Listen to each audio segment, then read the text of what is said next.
زکوٰۃ نہ دینے والوں پر اللہ رب العزت نے سخت وعید اور تحدید لگائی ہے۔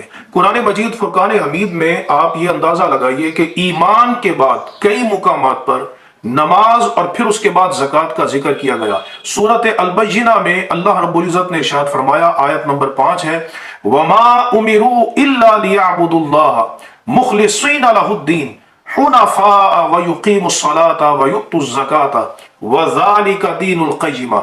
اللہ رب العزت نے اخلاص کے ساتھ اپنی عبادت کے متصل بعد اللہ تبارک و تعالیٰ نے نماز قائم کرنے اور زکوٰۃ دینے کا حکم دیا اور فرمایا کہ یہی سیدھا دین ہے۔ سورۃ النمل میں اللہ رب العزت نے جو ایمان والوں کی علامت بیان فرمائی وہ کیا ہے؟ فرمایا کہ ہدی و بشری للمؤمنین، یہ قرآن ہدایت ہے اور بشارت ہے ایمان والوں کے لیے۔ وہ ایمان والے کون ہیں؟ وہ زبانی کلامی دعویٰ نہیں کرتے کہ ہم مسلمان ہیں، ہم مومن ہیں۔ ان کی علامت